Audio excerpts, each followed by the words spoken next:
Hi, I'm Erin Lamb, faculty lead for the Humanities pathway, which is one of CASE's oldest pathways, established in 2015. Health humanities is a well-established and quickly growing critical field of study and practice. The field's broad umbrella includes practitioners not only from traditional humanities disciplines, but also qualitative social sciences, the fine and performing arts, and many health professions.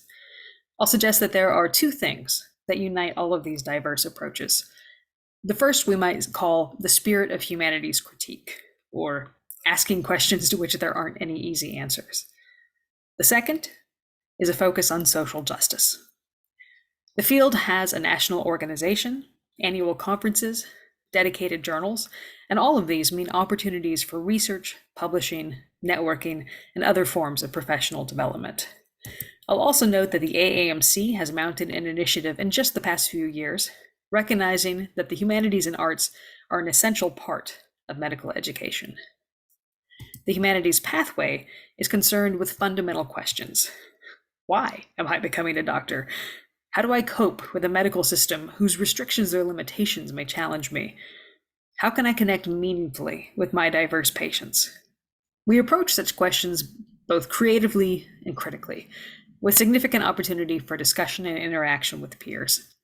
Ultimately, the pathway is interested in helping you develop new tools that will enable you to better serve your patients and communities, to kindle the passions that brought you to medicine in the first place, to remain resilient in the face of challenges, and to help improve the culture of medicine itself.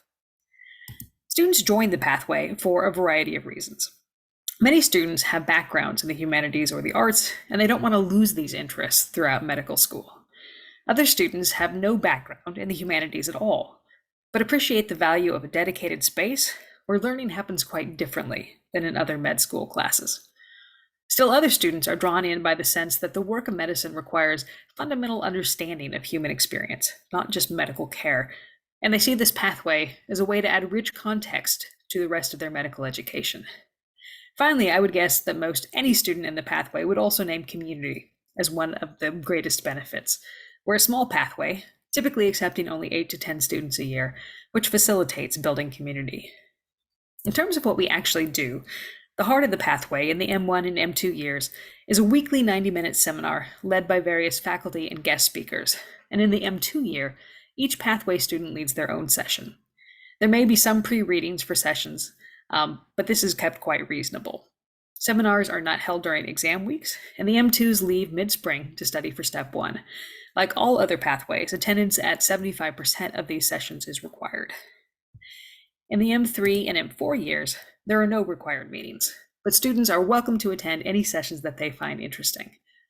Additionally, for all pathway students, there are special programming opportunities that they're welcome to take advantage of, such as events at the Cleveland Museum of Art, the Dittrich Medical History Museum, Severance Hall, or Playhouse Square.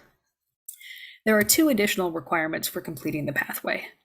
The first of these is to pursue formal study outside of the medical school curriculum. Students have wide leeway in choosing among the many rich offerings across the university, or they can opt to take the 1.5 credit seminar in medical health humanities that's just for pathway students. The final requirement is the completion of a scholarly or creative project by the time of graduation. Again, there's broad leeway here for you to design a project that's meaningful to you. Part of my job is helping students figure out how best to use these projects for their own development, whether that's through publishing work that will add to your CV, presenting ideas at a conference and networking relationships that you can carry into your professional life, or creating and implementing curriculum that you can propose to build on in your residency. On that note, many graduating students have reported that the humanities pathway was of keen interest in their residency interviews and a way to distinguish themselves from other candidates. Applying to the program requires submission of your CV and a personal statement about your interest in the pathway. More information is available on our website. And finally, I want to invite you all to learn more about the humanities pathway and just to join current pathway students for some fun by joining us for a Health Humanities Trivia Night on Thursday, August 3rd, starting at 6:00 p.m.